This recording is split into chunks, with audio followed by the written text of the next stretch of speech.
বিহিল আব্দু ইয়াউমাল কিয়ামাতিস সালাহ। কিয়ামতের ময়দানে সর্বপ্রথম বান্দার সম্পদ সন্তানের না, নামাজের হিসাব দিতে হবে। এক ওয়াক্ত নামাজ যদি কেউ ইচ্ছাকৃত কাজা করে 2,88,00,000 বছর জাহান্নামের আগুনে জ্বলতে হবে। এজন্য ইচ্ছাকৃত নামাজ ছাড়বো না। এক হাদিসে আসছে জাহান্নামের থেকে বেনামাজির কল্লাটা বের হবে এমত অবস্থায় যে তার কাঁদতে কাঁদতে তার চোখ দিয়ে জাহান্নামের পুঁজ বের হতে হতে তার 2 গালের মধ্যে ড্রেনের মতন, নদীর মতন এভাবে গর্ত হয়ে যাবে। পুঁজ চোখ দিয়ে গলে গলে এই গর্ত দিয়ে বের হয়ে তার মুখ দিয়ে ঢুকে তার পায়খানার রাস্তা দিয়ে বের হবে। এজন্য এই সকল মাহফিলের আয়োজনের উদ্দেশ্য থাকে ঈমান আমল মজবুত করা, ঠিক না বেঠিক? আমি প্রথমেই বলেছিলাম মাদানী সূরা থেকে তিলাওয়াত করেছি। মাক্কি আর মাদানী সূরার আলোচ্য বিষয় মৌলিকভাবে 2টা, মনে আছে তো? ঈমান আর আমল। মুমিন মুসলমানের জীবনের মূল লক্ষ্য কয়টা? ঈমান আর এই ঈমান আর আমল যদি ঠিক থাকে, বলেছিলাম আল্লাহ পুরস্কার দিবেন কয়টা? দুনিয়ায় একটা, আখিরাতে 2টা পুরস্কারের কথা বলেই মুনাজাত হয়ে যাবে, কষ্ট হবে। কয়টা বাজে?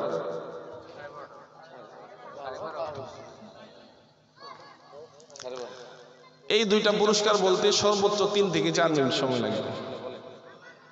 আল্লাহ বলেন দুনিয়ার পুরস্কারের কথা, ওয়া'দাল্লাহুল্লাযীনা আমানু মিনকুম, এবং আমি মনে করি আজকে আমাদের কয়েকজনের বয়ানে জানা হবে এই প্রদর্শনী আমাদের জন্য জ্যান্ত নসিহত।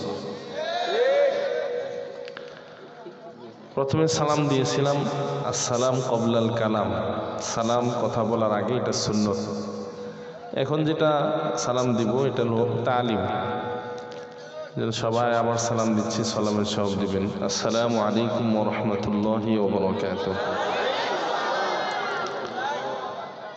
আমি আপনাদের কাছে আগেই ক্ষমা চেয়ে নিচ্ছি, আপনাদেরও রাত হয়েছে, আমারও রাত হয়েছে।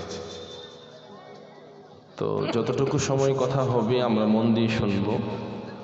গত রাতে যেহেতু আমরা কথা বলি, দৈনিকই কথা বলতে হয়, গত রাতেও 2 জায়গায় কথা বলতে হয়েছে। রাতেই ঢাকা এয়ারপোর্টে আসার কথা ছিল, কিন্তু কুয়াশা প্রচণ্ড থাকায় আমি সকালবেলা এয়ারপোর্টে আসছি। ফজরের পর সাথে সাথে 6টায় রওনা হই। এয়ারপোর্টে এসে এই সৈয়দপুর হয়ে আমার কুড়িগ্রামে একটা প্রোগ্রাম ছিল মাগরিবের পর, ওখানে জোর করে মাগরিবের পর বয়ান করে আপনাদের এখানে 9টায় বয়ানে বসতে হবে। ভাইয়েরা গেছেন আনার জন্য, 8টায় আমি শেষ করে দ্রুত রওনা হয়ে আসছি।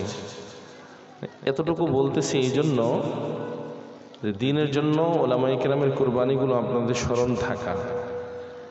আজকে আপনাদের এখানে বয়ান শেষ হওয়ার পর আমাকে সকাল সকাল রওনা হতে হবে, ভৈরব পর্যন্ত যেতে হবে। ওই যে ভৈরব বিবারিয়ার কাছে, ওই ভৈরবে যেতে হবে। এর মধ্যে এতটুকু বলা যে গতকাল বিকেলে আসরের আগে, অর্থাৎ জুমার পরে আসরের আগে ভাত খাওয়া হয়েছে, আর আজকে এই কুড়িগ্রামে এসে মাগরিবের পর বয়ান শেষ করে 2-4টা ডাল ভাত খেয়েছি। এর মাঝখানে আর যে গতকাল রাত, আজকে সকাল, দুপুর ভাত খাওয়ার সুযোগ হয়নি। বিমানে নাস্তা দিয়েছে, খেয়েছি, টুকটাক নাস্তা যতটুকু সুযোগ হয়েছে খেয়েছি। তো এটা শুধু আপনাদেরকে শোনানো এই জন্য যে আমাদেরও কিন্তু কাল রাতে 2 থেকে 2.5 ঘন্টা ঘুম হয়েছে, এখন পর্যন্ত নির্ঘুম। তেমন হয়তো তন্দ্রা সামান্য আসছে, এই সৈয়দপুর থেকে রংপুর আসার সময় হাইছি। এছাড়া শরীর ক্লান্ত, ক্ষুধা সব কিছুই আছে। আপনাদের কাছে দোয়া চাই, আল্লাহ যেন তৌফিক দান করেন। আলহামদুলিল্লাহ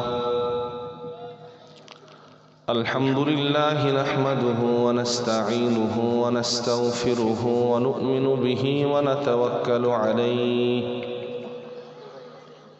ওয়া নাউযু বিল্লাহি মিন শুরুরি আনফুসিনা ওয়া মিন সাইয়্যাতি আ'মালিনা। من يهده الله فلا مضل له ومن يضلله فلا هادي له ونشهد أن لا إله إلا الله وحده لا شريك له ونشهد أن سيدنا وسندنا وحبيبنا وحبيب ربنا وطبيبنا وطبيب قلوبنا ومحبوبنا ومعشوقنا محمدا عبده ورسوله الذي أرسله الله كافة للناس بشيرا ونذيرا وداعيا إلى الله بإذنه وسراجا وقمرا منيرا أما بعد فأعوذ بالله من الشيطان الرجيم بسم الله الرحمن الرحيم وإذ قال إبراهيم رب أرني كيف تحيي الموتى قال أولم تؤمن قال بلى ولكن ليطمئن قلبي قال فخذ أربعة من الطير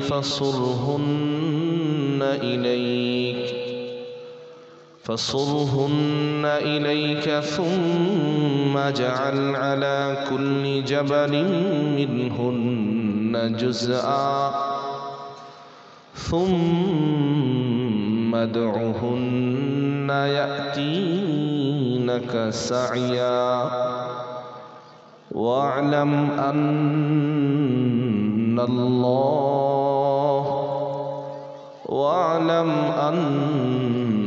الله عزيز حكيم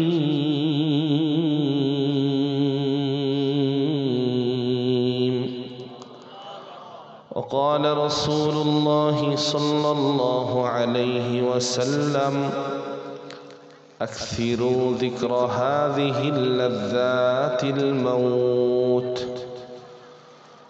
أو كما قال صاحب القرآن صلى الله عليه وسلم أعوذ بالله من الشيطان الرجيم إن الله وملائكته يصلون على النبي يا أيها الذين آمنوا صلوا عليه وسلموا تسليما নামাজের দুরূদ জবান খুলে আওয়াজ করে সকলেই পড়ি اللهم صل على محمد وعلى آل محمد كما صليت على إبراهيم وعلى آل إبراهيم إنك حميد مجيد اللهم بارك على محمد وعلى آل محمد كما باركت على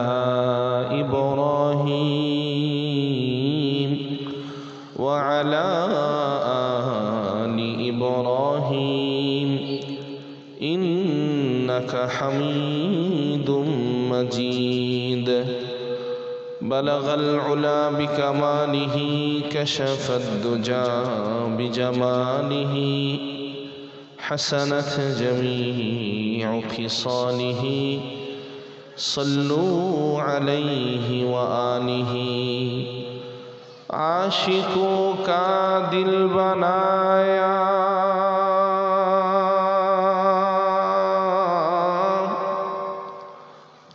عاشقوں کا دل بنایا اے میری اللہ نے फिर उसको रोशन कर दिया इश्क रसूलुल्लाह ने बलगल उला बिकमालिही कशफत दुजा बिजमालिही हसनत जमीअ खिसालिही सल्लू अलैहि व आलिही जरसे हरदम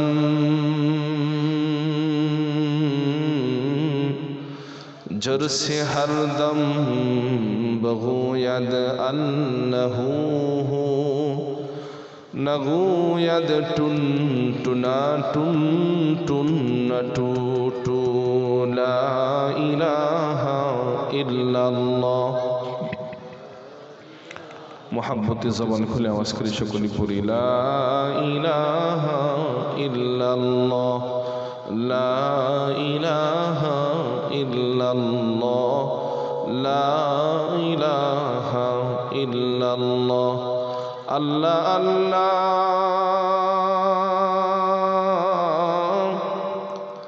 अल्लाह अल्लाह क्या मुबारक नाम है। अल्लाह अल्लाह आशिकों का काम है। अल्लाह अल्लाह अल्लाह अल्लाह मोमिनारा जिंदगी। अल्लाह अल्लाह मोमिनारा बंदगी। ला इलाहा इल्लल्लाह ला इलाहा इल्लल्लाह ला इलाहा इल्लल्लाह ला इलाहा इल्लल्लाह मुहम्मदुर रसूलुल्लाह। अल्हम्दुलिल्लाह। कोटी पयराडांगा केंद्रीय कबरस्थान दारुल उलूम নুরানী হাফেজি কওমি মাদ্রাসা পরিচালনা কমিটির উদ্যোগী বার্ষিক ওয়াজ মাহফিলের মুহতারাম সভাপতি, এ অঞ্চলের শ্রদ্ধাভাজন মুরব্বী হযরতুল আল্লাম মাওলানা আমিনুল ইসলাম হাফিজাহুল্লাহ তাআলা, উপস্থিত দিগার উলামায়ে কেরাম, বিরাদারানি ইসলাম, পর্দারের মা ও বোনেরা, রব্বি করিমের দরবারে লাখো কোটি শুকুর ও সুজুদ যে মহান রব্বুল আলামিন গভীর রাত্রিতে কোরআনের মহাব্বতে উলামায়ে কেরামের নিসবতে কোরআন ও সুন্নাহ নিঃসৃত বাণীগুলো শোনার লক্ষ্যে এই শীতের মধ্যে আল্লাহ তাআলা আমাদেরকে বসিয়ে রেখেছেন, কবুল করেছেন, এতে আমরা বেজার না খুশি। বাস্তবে আমরা যারা খুশি, এই খুশির সংবাদটুকু আরশে আজিম পর্যন্ত পৌঁছানোর চেষ্টা করি, ইমানি আওয়াজ উঁচু করি, আকাশ বাতাস মুখরিত করে পড়ি আলহামদুলিল্লাহ। মুআজ্জাজ হাজিরিন, পবিত্র কালামে হাকিমের ৩ নম্বর পাড়ার ৩য় পৃষ্ঠা সূরাতুল বাকারার কিছু অংশ তিলাওয়াত করেছি। পয়গম্বর আরবির অসংখ্য হাদিস থেকে হাদিসের এক টুকরো অংশ পাঠ করেছি। আল্লাহ তাআলা যেন আমাকে ইখলাসের সাথে এগুলোকে সামনে নিয়ে কথা বলার এবং আমাদের সবাইকে কথাগুলো আমলের নিয়তে শোনার তৌফিক দান করেন। কারণ বলার মধ্যে যদি ইখলাসকে বলা এবং শোনার দ্বারা কোনো ফায়দা নেই। এই প্যান্ডেল, এই মাইক, এই লাইট, এই আয়োজন, পোস্টার, মাইকিন যা কিছু বলেন, আমাদের বলনেওয়ালা এবং শুননেওয়ালার মধ্যে যদি ইখলাস এবং আমলের নিয়ত না থাকে, সব কিছু বেকার। কোরআনে আল্লাহ বলেছেন, লিমা তাকুলুনা মা লা তাফআলুন কাবুরা মাকতান ইনদাল্লাহি আন তাকুলু মা লা তাফআলুন। ওই কথা কেন বলো যেই কথার উপর আমল করো না? আল্লাহর কাছে বড় গুনাহ ওই কথা বলা যেই কথার উপর তোমরা আমল করো না। এজন্য হাদিসে আসছে, কাল কিয়ামতের ময়দানে জাহান্নামের ফেরেশতারা জাহান্নামের কেচি দ্বারা একটি দল লোকের জিহ্বা কেটে ফেলবে। তারা যারা মানুষকে ভালো কথা বলতো, কিন্তু তারা নিজেরা ওই ভালো কথার উপর আমল করতো না। মুআজ্জাজ হাজিরিন, এই জন্য ওয়াজ মাহফিল বলেন, মসজিদের বয়ান বলেন, আমাদের দান সাদাকা বলেন, মসজিদ মাদ্রাসা বলেন, যত কাজ আমাদের আছে সবগুলো বিশুদ্ধ নিয়তে। হাদিসে পয়গম্বর বলেছেন, ইন্নামাল আমালু বিন্নিয়াহ, মুমিন মুসলমানের সকল কাজ নিয়তের উপর নির্ভরশীল। এই জন্য প্রত্যেকটা কাজ বিশুদ্ধ নিয়তে আল্লাহ আমাদেরকে করার তৌফিক দান করুক, সবাই বলে আমিন। গভীর রাত পর্যন্ত কথা বলার সুযোগ নেই। যেই প্রদর্শনী আপনারা দেখেছেন, এই প্রদর্শনীর মধ্যে আমাদের জন্য অনেক সবক রয়েছে। আমি যে আয়াতগুলো তেলাওয়াত করেছি, এই আয়াতে আল্লাহ পাক রব্বুল আলামিন আমাদেরকে পুনরুত্থান সম্পর্কে সতর্ক করেছেন। আমরা এই পৃথিবীতে আগমনের আগে আল্লাহ তাআলা আমাদেরকে রূহের জগতে সকলকে একত্রে সৃষ্টি করেছেন। ভূমিকায় কথাগুলো খুব দিলের কান দিয়ে এদিক সেদিক মন না দিয়ে শোনার জন্য অনুরোধ করব, আলোচনার ভিতরের কথা বুঝতে সহজ হবে। আমরা ছিলাম রূহের জগতে, পৃথিবীতে কেউ ছিলাম না রূহের জগতে। আপনার আমার দাদা পরদাদা থেকে শুরু করে আদম থেকে নিয়ে আনেওয়ালা উম্মত কিয়ামত পর্যন্ত এই পৃথিবীতে যত মানুষ আগমন করবে, সকল মানুষের রূহকে আল্লাহ তাআলা একত্রে সৃষ্টি করেছেন। রূহের জগতে আমাদের সকলের বয়স সমান, কিন্তু রূহের জগতে সকলের বয়স সমান হওয়া সত্ত্বেও আমরা কেউ রূহের জগতে চিরস্থায়ী থাকতে পারিনি। সেই জগৎটা ছিল ক্ষণস্থায়ী। বাবা আর মার মাধ্যমে ধারাবাহিকভাবে আমরা এই পৃথিবীতে আগমন করছি। ওইটা ছিল আলমে আরওয়াহ। বর্তমান যে জমানায় আসি, এটা হলো আলমে আজসাম, দেহের জগৎ। এই জগৎটাও আমাদের জন্য চিরস্থায়ী না ক্ষণস্থায়ী? কে বলেন চিরস্থায়ী না ক্ষণস্থায়ী? রূহের জগৎটা চিরস্থায়ী ছিল না ক্ষণস্থায়ী? এই জগতের পর আপনার আমার জন্য আরেকটি জগৎ অপেক্ষা করছি। ওই জগৎটা হলো আলমে বারজাখ, কবর জগৎ। ওই জগৎটাও চিরস্থায়ী না ক্ষণস্থায়ী? ওই তৃতীয় জগৎ থেকে আরেকটা জগতে আপনাকে আমাকে উঠতে হবে। ওই জগৎটার নাম আলামুল আখিরা। ওই জগৎটা আর ক্ষণস্থায়ী না, একটা চিরস্থায়ী জগৎ। ওই জগতে আমরা যখন উঠব, ওই জগতের শুরু আছে কিন্তু শেষ নাই। মুআজ্জাজ হাজিরিন, এই পৃথিবীতে মানুষ আছে, আস্তিক নাস্তিক মুরতাদ, হিন্দু বৌদ্ধ খ্রিস্টান মুসলমান, মৃত্যুর ব্যাপারে সবাই একমত, সবাইকে মরতে হবে। আর মুমিন মুসলমান এই চারো জগতের প্রতি ঈমান রাখে, যে রূহের জগৎ, দেহের জগৎ, কবরের জগৎ, আখিরাতের জগৎ। এই চার জগতের কোনো এক জগতের প্রতি যদি মুমিন মুসলমানের ঈমানে কোনো ঘাটতি আসে, সে বেঈমান হয়ে যাবে। মুআজ্জাজ হাজিরিন, তবে নাস্তিক একদল আছে। এই নাস্তিকরা মনে করে মানুষ যখন মারা যায়, তার দেহ পচে গলে মাটির সাথে মিশে অস্তিত্বহীন হয়ে যায়। তার দেহের অংশ বাতাসে মিশে যায়, মাটিতে মিশে যায়, পানিতে মিশে যায়। এই অস্তিত্বহীন মানুষকে আল্লাহ পাক রব্বুল আলামিন আবার কিভাবে পুনরায় অস্তিত্ব দান করবেন? আমরা যখন আমাদের লাশগুলোকে কবরস্থানে দাফন করি, তখন আমরা বলি মিনহা খলাকনাকুম ওয়াফিহা নুঈদুকুম ওয়া মিনহা নুখরিজুকুম তারাতান উখরা। আমরা পড়ি, আল্লাহ বলেন মিনহা খলাকনাকুম, এই মাটি থেকে আমি তোমাদেরকে সৃষ্টি করেছি। ওয়াফিহা নুঈদুকুম, এই মাটির পেটে আমি তোমাদেরকে ফিরিয়ে নিব। ওয়া মিনহা নুখরিজুকুম, আবার এই মাটির ভিতর থেকে আমি আল্লাহ তোমাদেরকে উঠাবো পুনরায়। আল্লাহ কোরআনে ঘোষণা দিয়েছেন, মাটি থেকে আমাদের সৃষ্টি, মাটির ভিতরে মৃত্যুর পর আমাদের প্রবেশ, আবার এই মাটির ভিতর থেকে আমাদের পুনরায় উঠতে হবে। নাস্তিকের দল এই কথাটা বিশ্বাস করে না। নাস্তিকের দল সহ আনেওয়াতা উম্মতি মুহাম্মাদের জন্য আল্লাহ পাক রব্বুল আলামিন কোরআনে কারীমের মধ্যে কিছু দৃষ্টান্ত পেশ করেছেন। আল্লাহ পাক রব্বুল আলামিন কোরআনে কারীমের সূরাতুল আহকাফের মধ্যে, সূরাতুল কাহফের মধ্যে আসহাবে কাহফের 7 যুবককে এই দুনিয়ার মধ্যে মৃত্যু দিয়ে 3 থেকে 900 বছর ঘুম পাড়িয়ে রেখে আল্লাহ আবার তাদের কুকুর সহ পুনরায় জীবিত করে দুনিয়ার মানুষকে দেখিয়েছেন, দেখো মৃত্যুর পর আমি যে উঠাবো, এটা তো আমি আগে আয়াতে বলেছি, ওইটা নিশ্চিত। আমি আল্লাহ দুনিয়ার জমিনের মধ্যে কিছু দৃষ্টান্ত তোমাদের সামনে পেশ করলাম। অনুরূপ আল্লাহ পাক রব্বুল আলামিন পবিত্র কালামে হাকিমের 2 নম্বর পারার 19 নম্বর পৃষ্ঠায় 10,000 মানুষের একটা কাফেলা হযরত হিজকির আলাইহিস সালাতু ওয়াস সালামের অনুসারী, তারা পালিয়ে বাঁচতে চেয়েছিল। আল্লাহ পাক রব্বুল আলামিন একত্রে 10,000 মানুষকে মৃত্যুর কোলে ফেলে রেখে হাড্ডি মাংস অস্তিত্বহীন করে রব্বে কাবা আবার তাদেরকে পুনরায় জীবন দান করেছেন। ঠিক তদ্রূপ আল্লাহ দুনিয়ার মানুষকে পুনরুত্থান সম্পর্কে সবক দেওয়ার জন্য হযরতে উযাইর আলাইহিস সালাতু ওয়াস সালামকে 100 বছর মৃত্যুর কোলে ফেলে রেখে আল্লাহ পুনরায় উঠিয়েছেন।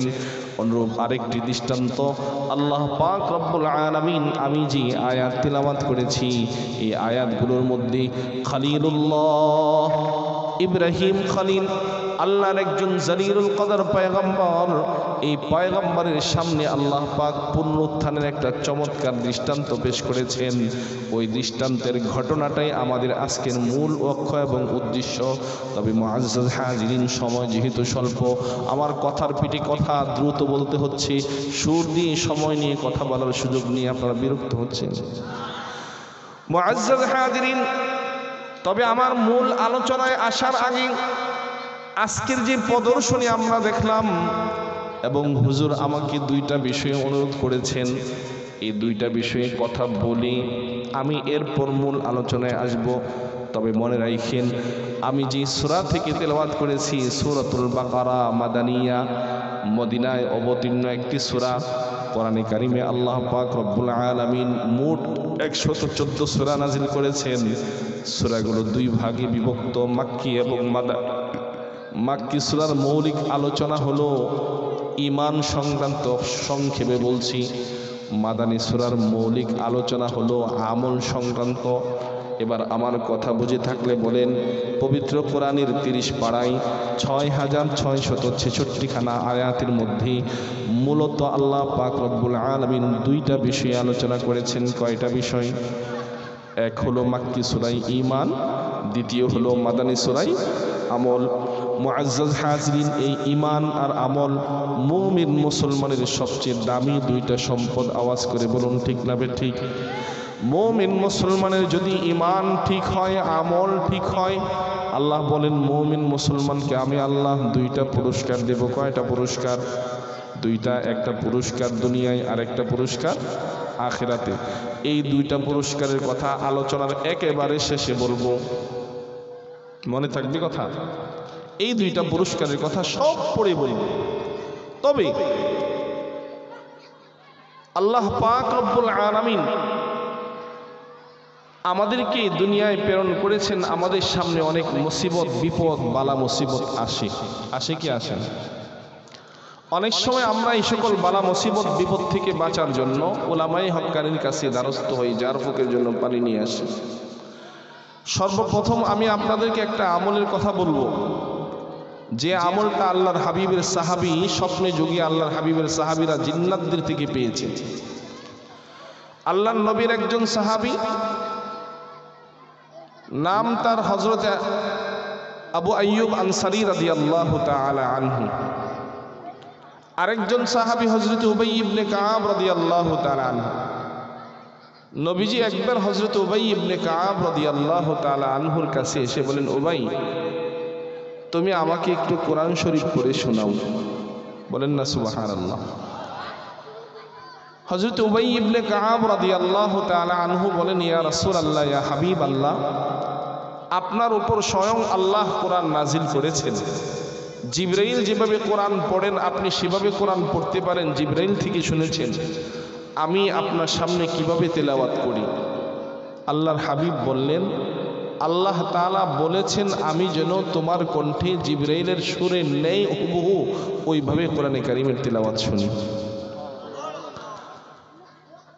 হযরত উবাই ইবনে কাব রাদিয়াল্লাহু তাআলা আনহু তখন বললেন, ইয়া রাসূলুল্লাহ, ইয়া হাবিবাল্লাহ, আল্লাহ পাক কি আমার নাম নিয়ে বলেছেন? আল্লাহু সাম্মানি, আল্লাহকে আমার নাম নিয়েছেন।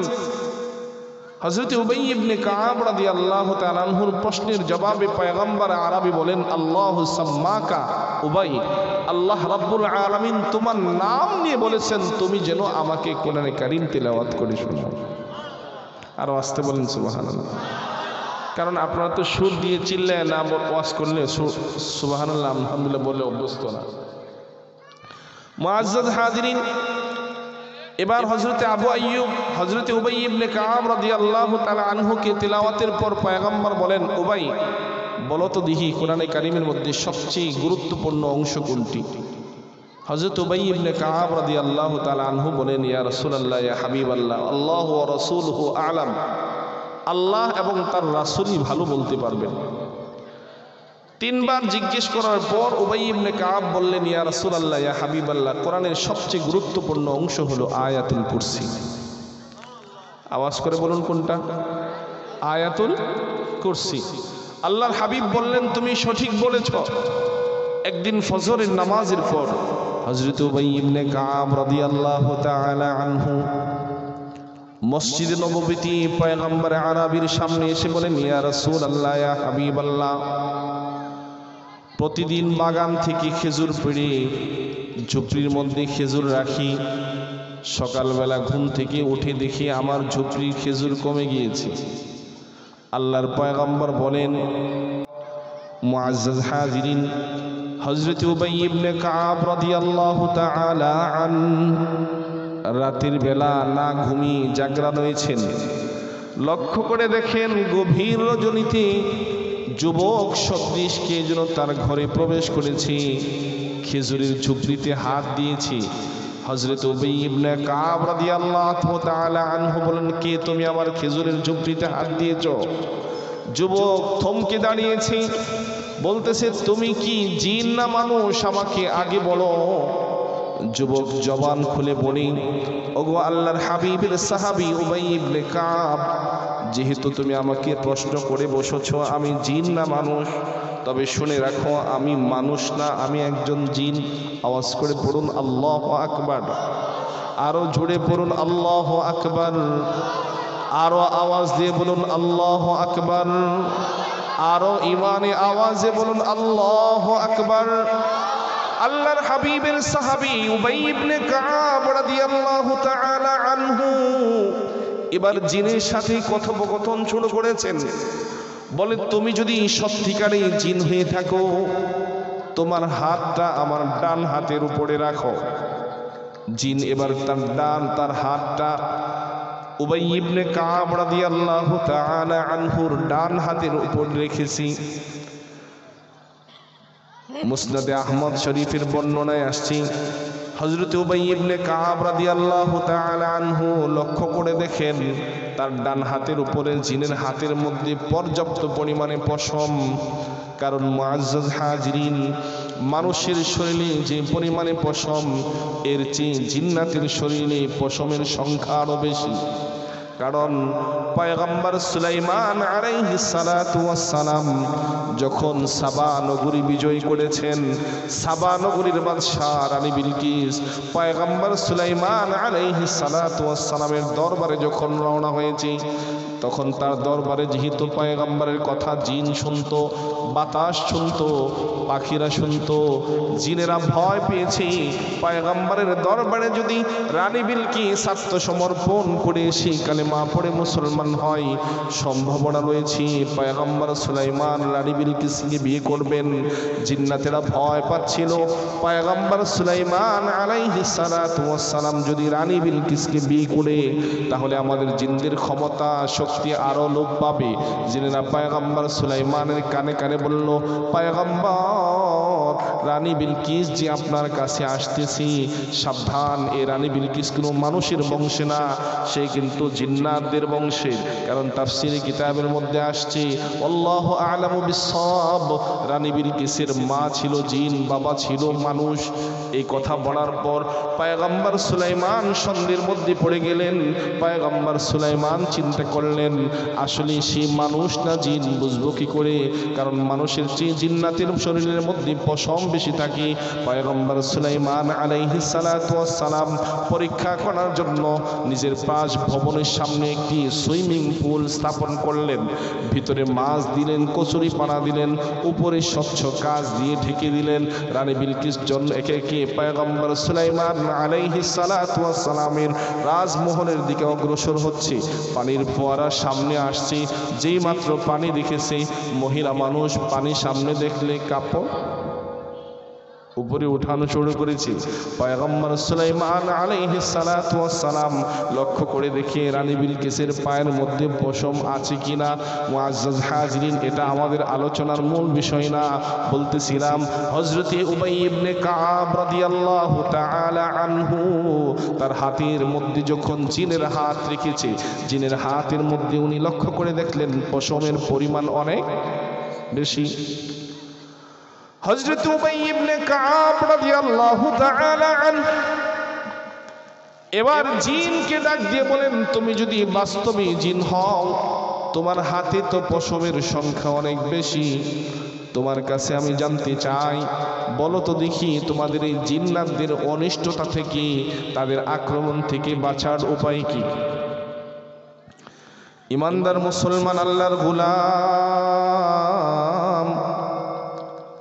হযরত উবাই ইবনে কাব রাদিয়াল্লাহু তাআলা আনহুকে জিন, শক্তিশালী জিন ডাক দিয়া বলে, উবাই, জিনের বহু গ্রুপ আছে, বহু দল আছে, তবে আমি যে জিন সাধারণ কোনো জিন না, আমি জিন্নাতদের মধ্যে একটা শক্তিশালী জিন। আমি আপনাকে আমাদের আক্রমণ থেকে বাঁচার উপায় বলবো। এর আগে আপনার সাথে আমি একটা চুক্তি করতে চাই। বলে, কি চুক্তি তুমি আমার সাথে করবি? জিন বলি, আমি আপনাকে এমন একটা আমল শিখাবো, যে আমলটা শিখালে জিন আপনাকে আক্রমণ করতে পারবে না, জিনের দল আপনার খেজুর চুরি করতে পারবে না। পয়গম্বরের সাহাবী হযরত উবাই ইবনে কাব রাদিয়াল্লাহু তাআলা আনহু বলেন, ঠিক আছে, তবে তোমার কাছে আমি জানতে চাই, তুমি কেন আমার খেজুরের চুরি করার জন্য প্রতিদিন রাতে আগমন করো? জিন বলে, উবাই ইবনে কাব, আপনি পয়গম্বরের সাহাবী, আপনার আমলের মধ্যে একটা আমল হলো আপনি দান সাদাকা বেশি পছন্দ করেন। আমি চাই আপনার দান থেকে যেন মাহরুম না হই, আমিও আপনার এই খেজুরের ভান্ডার থেকে খেজুরকে সদকার ভাগীদার হতে চাই। উবাই ইবনে কাব রাদিয়াল্লাহু তাআলা আনহু বলেন, রাতের আধারে খেজুর চুরি করে খাবে, খেজুর চুরি আবার কিভাবে এটা সদকার ভাগীদার হবে? জিন বলে, পয়গম্বরের সাহাবী উবাই ইবনে কাব, আমরা তো জানি আল্লাহর ওলি, আল্লাহর বুজুর্গ, আল্লাহর হাবিবের সাহাবী যারা, তাদের সম্পদ যদি হারিয়ে যায়, তাদের সম্পদ যদি চুরি হয়ে যায়, তাদের সম্পদ যদি ডাকাতি হয়ে যায়, তাহলে আল্লাহর ওলি বুজুর্গ যারা, তারা সাধারণত তাদের সেই সম্পদগুলো সদকা করে দেন। যেমন হজের সফরে এক আল্লাহর ওলি বুজুর্গ মুরব্বী হাজী সাহেবের এক ব্যাগের থলি, স্বর্ণ দিনারের ব্যাগের থলি এক ছিনতাইকারী ছিনতাই করে নিয়ে রওনা হয়েছে। দৌড় দেওয়ার পর তার দুই চোখের জ্যোতি হারিয়ে ফেলেছে, অন্ধ হয়ে গিয়েছে।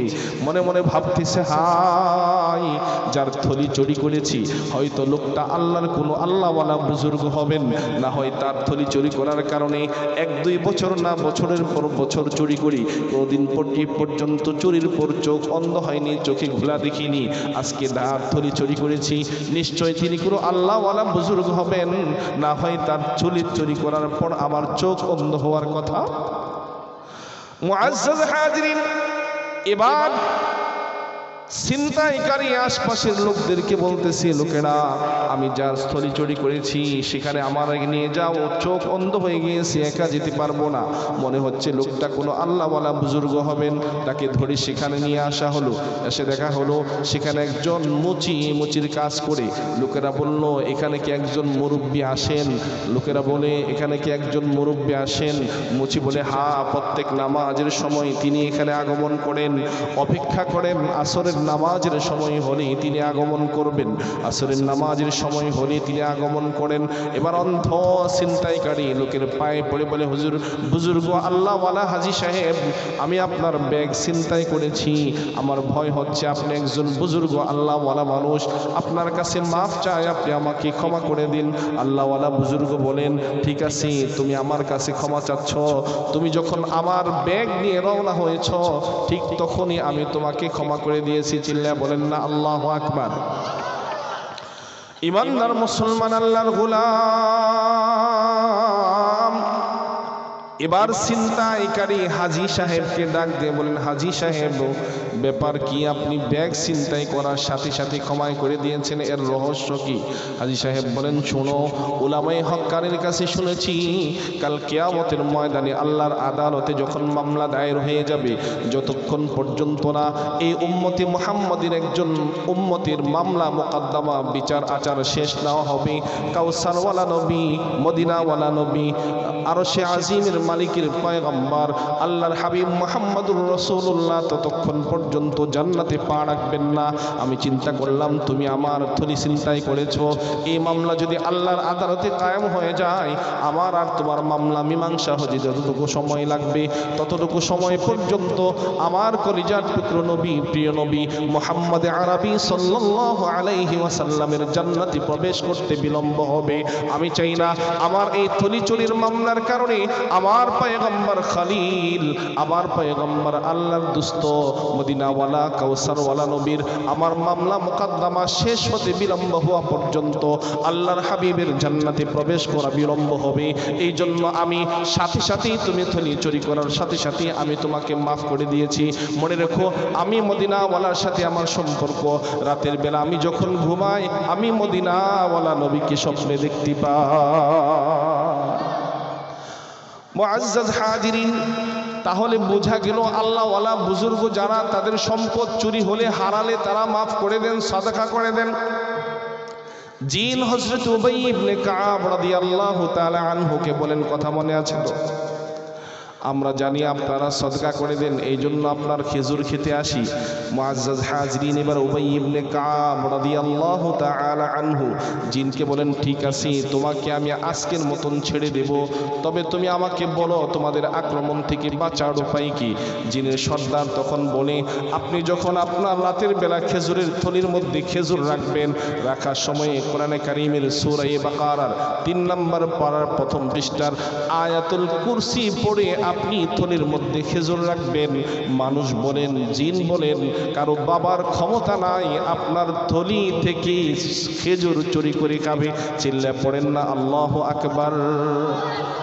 তাহলে এই আয়াতুল কুরসি জিনের আক্রমণ থেকে বাঁচার, বিপদ মুসিবত থেকে বাঁচার, সব ধরনের আক্রমণ থেকে বাঁচার একটা মহা ঔষধ হলো আয়াতুল কুরসি। শুধু তাই না, যে ব্যক্তি প্রত্যেক ফরজ নামাজের পর পয়গম্বর বলেন, মান করা আয়াতুল কুরসি ফি দুবুরি কুল্লি সালাত, মান করা আয়াতুল কুরসি ফি দুবুরি কুল্লি সালাত, যে ব্যক্তি প্রত্যেক ফরজ নামাজের পর আয়াতুল কুরসি পড়বে, পয়গম্বর বলেন তার জান্নাতে প্রবেশ করার মাত্র মৃত্যুটা বাকি, মৃত্যু বরণ করার সাথে সাথেই লোকটা জান্নাতে প্রবেশ করবে। আল্লাহর নবীর আরেকজন সাহাবী হযরতে আবু আইয়ুব আনসারী রাদিয়াল্লাহু তাআলা আনহু, তার ঘরেও প্রতিদিন চুরি হতো, টাকা কমে যেত। আর ঘরে টাকা রাখি কিন্তু টাকা কমে যায়, কারণ আমরাও অনেক সময় ঘরে টাকা পয়সা রাখি, অনেক সম্পদ রাখি, সব তালা চাবি সব দরজা বন্ধ, কিন্তু কোথায় গেছে খুঁজে পায় না, চুরি হবে হারাবে এমন কোনো ব্যবস্থাও নাই। এরপরেও দেখা যায় সম্পদটা খুঁজে পাচ্ছি না, এমন হয় কি হয় না? মুআজ্জাজ হাজিরিন, জিন্নাতদের মধ্যে মানুষের মতন একটা বদ অভ্যাস আছে, চুরির অভ্যাস, জিনেরাও চুরি করে। মুআজ্জাজ হাজিরিন, পয়গম্বরের সাহাবী আবু আইয়ুব আনসারী রাদিয়াল্লাহু তাআলা আনহু পয়গম্বরের কাছে এই অভিযোগ পেশ করার পর পয়গম্বর বলেন, রাতের বেলা সজাগ থাকো, তোমার ঘরে চোর কে আসে দেখো, চোর ধরার চেষ্টা করো। পরের দিন রাতের বেলা আবু আইয়ুব আনসারী সজাগ, ঘরে চোর ঢুকেছে আওয়াজ পেলেন। পয়গম্বর আমল শিখিয়েছেন, যখন ঘরে কারো আগমনের আওয়াজ পাবে তখন পড়বে বিসমিল্লাহি আজিবনির রাসূলা। আমার সাথে পড়েন বিসমিল্লাহি, সবাই পড়েন বিসমিল্লাহি আজিবনি আর রাসূলা, বিসমিল্লাহি আজিবনির রাসূলা। অর্থ হলো আল্লাহর নামে রসুলের পক্ষ থেকে আমাকে জবাব দিয়ে যাও। এই দোয়া আবু আইয়ুব আনসারী পড়লেন, চোর আটকা পড়েছে, মুআজ্জাজ হাজরিন, কিছু আমল এমন আছে যে আমল করলে চোর আপনার সম্পদে হাত দিবে, হাত সম্পদের সাথে আটকে যাবে। পড়েন আল্লাহু আকবার। আল্লাহর নবীর সাহাবী আবু আইয়ুব আনসারী রাদিয়াল্লাহু তাআলা আনহু চোর দোয়া পড়ে আটকে ফেলেছেন, চোর মাফ চান, তিনি বলেন মাফ করে দিলাম, যাও। সকালে পয়গম্বরের কাছে যেয়ে বলেন, ইয়া রাসূলুল্লাহ, ইয়া হাবিবাল্লাহ, রাতে চোর ধরেছিলাম। বলে কি করেছো? বলেছে আর আসবে না, ওয়াদা দিয়েছি, ছেড়ে দিয়েছি। নবীজি বলেন সে কালকে আবার আসবে। পরের দিন চোর আবার আসছে, তিনি আবার ওই দোয়া পড়ে চোর ধরেছেন, ওয়াদা করেছে আর আসবে না, তিনি ছেড়ে দিয়েছেন, চোর আবার আসছে। তৃতীয় দিন উনি চোরকে বললেন, প্রতিদিন ওয়াদা করো আর চলে যাও, আবার আসো, আজকে তোমাকে ছাড়বো না। কি বলেন? ওয়াদা ভঙ্গ করা, ওয়াদা দেওয়ার পর, এটা মুনাফিকের চরিত্র। আর ওয়াদা রক্ষা করা, প্রতিশ্রুতি পূর্ণ করা, এটা মুমিনের সিফত। অন্য এক হাদিসে পয়গম্বর বলেন, ওয়াদা রক্ষা করা, আমানত ঠিক রাখা, এটা ঈমানের নিদর্শন। কিসের নিদর্শন? ঈমানের নিদর্শন। পয়গম্বর বলেন, লা ঈমান লিমান লা আমানাত লাহু ওয়ালা দীন লিমান লা আহদা লাহু। পয়গম্বর বলেন, যার আমানতদারি ঠিক নাই, তার ঈমান ঠিক নাই। ওয়ালা দীন লিমান লা আহদা লাহু, যার প্রতিশ্রুতি ঠিক নাই, তার দ্বীনদারি ঠিক নাই। ঠিক না বে ঠিক? আয়াতুল মুনাফিকি সালাস, মুনাফিকের নিদর্শন হলো তিনটা। ইদা হাদ্দাসা কাযাবা, যখন কথা বলে মিথ্যা বলে। ওয়াইদা ওয়াদা আখলাফা, যখন ওয়াদা করে ভঙ্গ করে। ওয়াইদা তুমিনা খানা, যখন তার কাছে আমানত রাখা হয় খেয়ানত করে। ঠিক না বে ঠিক? মুআজ্জাজ হাজরিন, তৃতীয় দিন চোর ধরার পর চোর বলতেছে, আজকে যাব আর আসবো না, তবে তোমাকে আমাকে যদি আজকে ছেড়ে দাও, তোমাকে একটা আমল শিখাবো। বলে কি আমল? তোমার টাকা পয়সা সিন্ধুকে রাখার সময় আয়াতুল কুরসি পড়ে রাখবে। পড়েন সুবহানাল্লাহ। নবীজির কাছে সাহাবী যে বলেন, ইয়া রাসূলুল্লাহ, চোর আজকেও ধরেছি, এই আমলটা শিখিয়েছে। রাসূল বলেন, যদিও সে তিন দিন ওয়াদা ভঙ্গ করেছে, আজকে যে আমলটা শিখিয়েছি, এই আমলটা সত্য। সর্বপ্রথম আপনাদেরকে আমল শিখালাম, এই আয়াতুল কুরসির আমলটা প্রতি নামাজের পর ঘুমানোর সময়ে পড়তে পারবো তো ইনশাআল্লাহ? সবার নিয়ত আছে তো? হাত তুলে দেখান। লিল্লাহি তাকবীর, লিল্লাহি তাকবীর। হাত নামান। এবার আসেন, একটা হাদিসের কথা বলবো এই মাদ্রাসা সম্পর্কে। লম্বা কথা আমি বলবো না। এই মাদ্রাসার যে প্রদর্শনী আপনারা দেখেছেন, চমৎকার নামাজের প্রদর্শনী দেখিয়েছে। এ থেকে আমাদের যে শিক্ষা, এক হাদিসে রাসূল বলেন, তোমরা 4টা কাজ করো, 4টা কাজ করলে আল্লাহ তাআলা তোমাদেরকে জাহান্নাম থেকে বাঁচার ব্যবস্থা করবেন। কয়টা কাজ? মাদ্রাসার সাথে আমাদের সম্পর্ক হবে 4 ধরনের। কয় ধরনের? 4 ধরনের। রাসূল বলেন, কুন আলিমান, তুমি নিজে আলেম হও, আও মুতাআল্লিমান, অথবা আলিমের ছাত্র হও, আও মুস্তামিআন, অথবা আলিমের কথা শুনে চলো, আও মুহিব্বান, অথবা আলিমকে মহাব্বত করো। নিজে আলিম হব, অথবা মাদ্রাসায় ছাত্র ভর্তি করব, অথবা আমরা নিজেরা আলেমদের কথা শুনে চলব, অথবা আলেমকে মহাব্বত করব। ওয়ালা তাকুন খামিসান, পয়গম্বর বলেন সাবধান, পঞ্চমটা হবে না, ফাতাহলিক, তাহলে ধ্বংস হবে, অর্থাৎ জাহান্নামে যাবে। জাহান্নাম থেকে বাঁচার, দুজখের আগুন থেকে বাঁচার উপায় হলো 4টা। কয়টা? মাদ্রাসার সাথে আমাদের 4 রকমের সম্পর্ক থাকবে। এই 4 রকমের সম্পর্ক থাকলে আমাদের দুনিয়ায় লাভ, মৃত্যুর সময় লাভ, কবরের জগতে লাভ, কিয়ামতের ময়দানে লাভ। সংক্ষেপে 4টা লাভের কথা বলবো। এই 4 ধরনের সম্পর্কের কোনো একটা সম্পর্ক যদি আমাদের থাকে মাদ্রাসার সাথে, তাহলে আমাদের লাভ কয়টা? আওয়াজ করে বলুন। 4টা। দুনিয়ায় একটা, মৃত্যুর সময় একটা, কবরে একটা, এবং আখিরাতে একটা। দুনিয়ায় লাভ হলো যদি আমরা মাদ্রাসার সাথে কোনোভাবে সম্পর্ক রাখি, তো আল্লাহ তাআলা মৃত্যুর সময়ে আমাদের কালেমা নসিব করবেন। মুআজ্জাজ হাজরিন, এক হাদিসে আসছে, রাসূল করিম সাল্লাল্লাহু আলাইহি ওয়াসাল্লামের হাদিস। কষ্ট হইতেছে আপনাদের? মুআজ্জাজ হাজিরিন, আল্লাহর নবীর সাহাবীরা এই সকল আমল করেছেন। এক হাদিসে আসছে, আল্লামা জালালউদ্দিন সৈয়দী রাহিমাহুল্লাহু তাআলা নূরুস সুদূর নামক কিতাবের মধ্যে এই হাদিস বর্ণনা করেছেন। কোনো ব্যক্তির যখন মৃত্যুর যন্ত্রণা শুরু হয়, সাকরাতে মাউত শুরু হয়, তখন আযাব আর গজবের ফেরেশতারা চাকে চাইবা ধরে। আমি অল্প সময়ই দোয়া করব, আলোচনা লম্বা করব না। কয়টা বাজে দেখেন? 12টা বাজে। 15 মিনিটের মধ্যে দোয়া করলে তো হবে ইনশাআল্লাহ। মুআজ্জাজ হাজিরিন, আমি তাহলে ওই দিকে আর গেলাম না। আমি যে আয়াত তেলাওয়াত করেছি সেখান থেকে আমি কথা শেষ করি। কোরআনে কারীমের সূরাতুল বাকারা 3 নম্বর পারার 3 নম্বর পৃষ্ঠা থেকে তেলাওয়াত করেছি। মনে আছে তো? আমরা রূহের জগতে ছিলাম, এখন আসি দুনিয়ার জগতে। যেতে হবে কবরের জগতে, পরে উঠতে হবে আখিরাতের জগতে। আওয়াজ করে বলুন ঠিক না বেঠিক? আখিরাতের জগতে উঠব। এই জগৎ সম্পর্কে আমি প্রথমে আপনাদের সাথে দুঃখ প্রকাশ করছি এই জন্য, সব আনুষ্ঠানিকতা শেষ করে কর্তৃপক্ষ সহ অতীত যারা ছিল সবাই আমারে বসাই দিয়ে চলে গেছে। এটা কি মাহফিলের সৌন্দর্য ঠিক থাকলো? সবার মধ্যে ক্লান্তি এবং বিরক্তি। সব কথা, বক্তৃতা, বয়ান শেষে দোয়ার আগে দেওয়া যাইত। আমাকে গভীর রাত পর্যন্ত বসায় রেখা, আমি বয়ান ছেড়ে দিলে তো সংক্ষেপে কথা বলে দোয়া করা যেত। মুআজ্জাজ হাজিরিন, এই জন্য আমি দুঃখ প্রকাশ করছি না, বিরক্ত হচ্ছি না, কিন্তু সুন্দর হতো ওটা করলে। এখন সবাই সব শেষ করে চারদিক খালি করে চলে গেছে। আমারও মন মানসিকতা তেমন আর এখন কেউ নেই পাশে। আলোরা, আমি গত বছরের আগে বছর আপনারা দাওয়াত করেছিলাম, এসেছিলাম, অনেকে হয়তো দেখেছেন।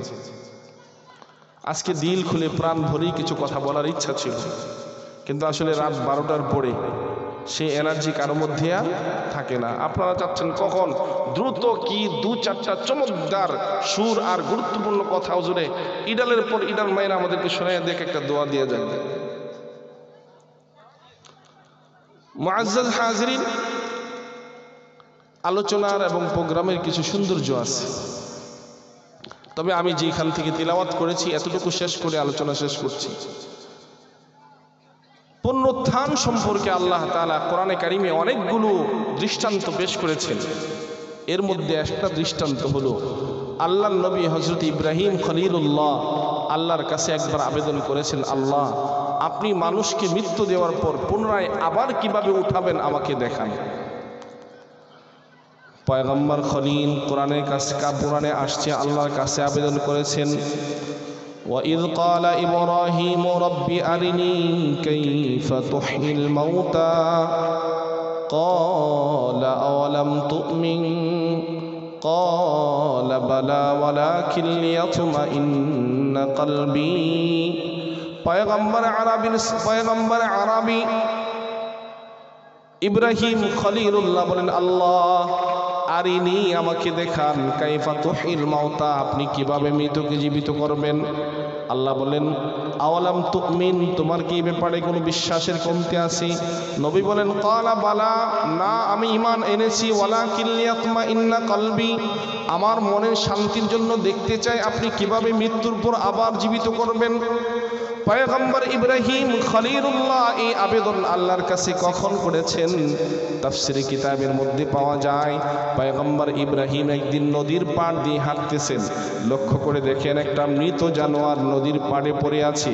যখন নদীতে জোয়ার আসে তখন নদীর তলদেশের মাছ আর কুমির এসে জানোয়ারটা খায়, আর যখন নদীতে ভাটা পড়ে চরের মধ্যে মৃত জানোয়ারটা পড়ে থাকে, জঙ্গলার হিংস্র জীব জানোয়ার এসে এই জানোয়ারটা খায়। আল্লাহর পয়গম্বর লক্ষ্য করলেন, ভাটা যখন আসে হিংস্র জানোয়াররা মৃত জানোয়ারটা খায়, জোয়ার যখন আসে সমুদ্রের প্রাণীরা মৃত জানোয়ারটা খায়। আল্লাহর পয়গম্বর ইব্রাহিম খলিলুল্লাহ গভীর চিন্তায় পড়লেন। এই মৃত জানোয়ারটা দুই ভাগ হয়ে সমুদ্রের এবং জলের প্রাণীদের পেটে চলে যাচ্ছে, তাদের দেহ মিশিয়ে গোশত আর রক্তে পরিণত হচ্ছে। আল্লাহ এই মৃত জানোয়ারটাকে নদীর মাছের শরীর থেকে, হিংস্র জানোয়ারদের শরীর থেকে আবার কিভাবে আল্লাহ পুনরায় উঠাবেন, এই কৌতূহল জাগার পর আল্লাহর কাছে দেখতে চাইলেন, আল্লাহ আপনি কিভাবে মৃতকে পুনরায় উঠাবেন, আপনি আমাকে দেখান। আল্লাহ পাক রব্বুল আলামিন পয়গম্বর ইব্রাহিম খলিলুল্লাহর দরখাস্ত কবুল করেছেন। আল্লাহ বলেন, ফাখুয আরবাআতাম মিনাত তাইর فخذ أربعة من الطير فصرهن إليك। পয়গম্বর আপনি 4টা পাখি নেন। কয়টা পাখি? আওয়াজ করে বলুন, কয়টা পাখি? ফাসুরহুন্না ইলাইক, পাখিগুলোকে আপনার কাছে লালন পালন করতে থাকেন।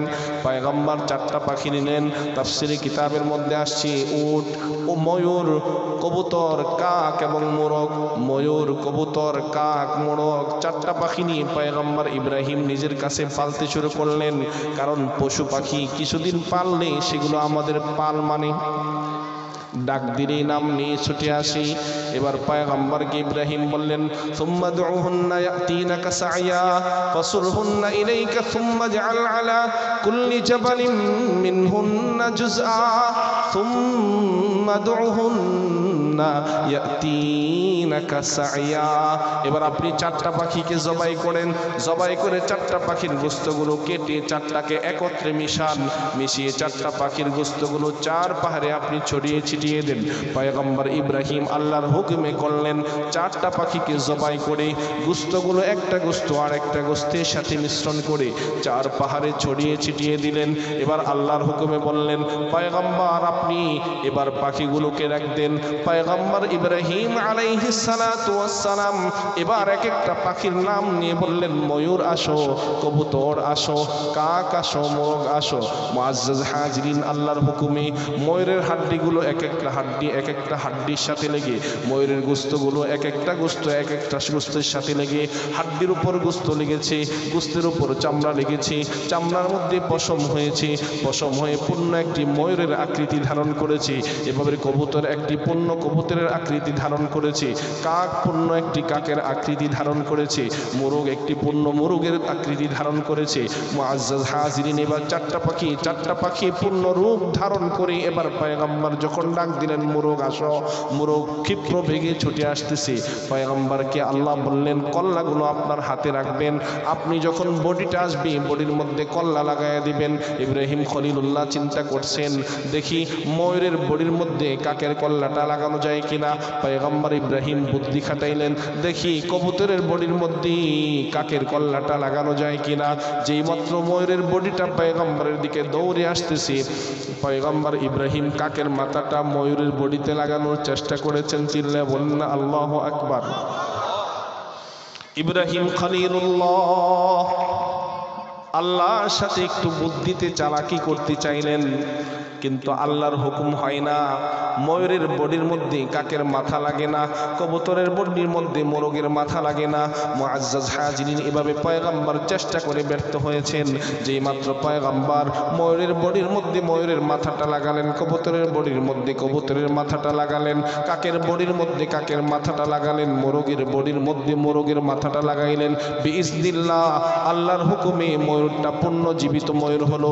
4টা পাখি 4টা পূর্ণ পাখিতে রূপান্তরিত হয়ে এবার আল্লাহর পয়গম্বর ইব্রাহিম খলিলুল্লাহর সামনে দাঁড়িয়ে একটা নিজের ভাষায়, ময়ূর ময়ূরের ভাষায়, কাক কাকের ভাষায়, কবুতর কবুতরের ভাষায়, মোরগ মোরগের ভাষায় পয়গম্বর ইব্রাহিম খলিলুল্লাহর সামনে দাঁড়িয়ে কথা বলতে শুরু করেছে। চিল্লায়া বলেন না আল্লাহু আকবার।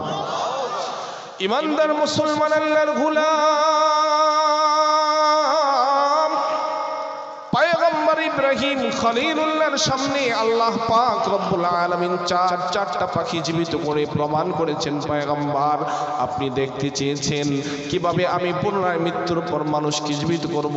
যেখানে 4টা পাখি আপনি আপনার কাছে লালন পালন করেছেন, যখন 4টা পাখি বড় হয়েছে আমার হুকুমে জবাই করে 4 পাহাড়ের গোশতগুলো ছড়িয়ে দিয়েছেন।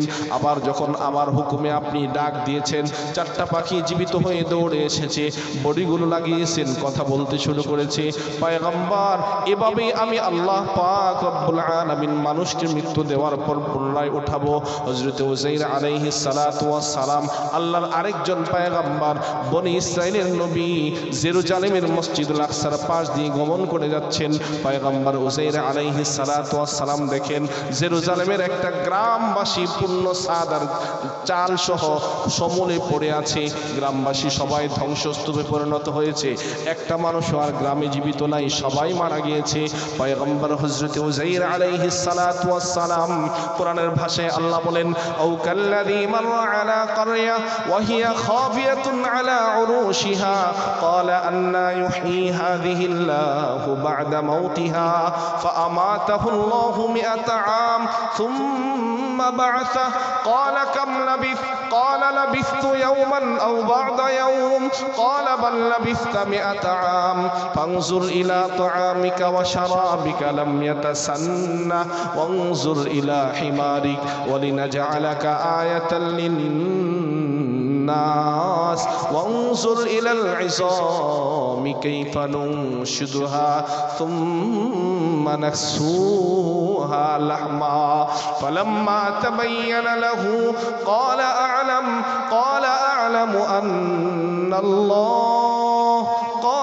আ'লামু আন্নাল্লাহা আলা কুল্লি শাইইন কাদির।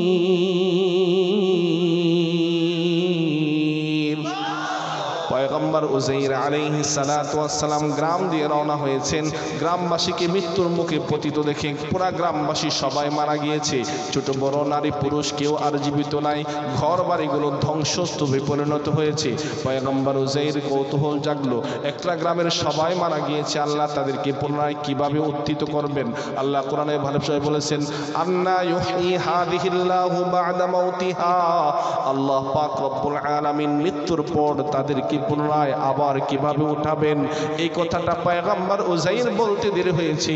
আল্লাহ পাক রব্বুল আলামিন কোরআনে আল্লাহ বলেছেন, ফাআমাতাহুল্লাহু মিআতা আমিন সুম্মা বা'আসা।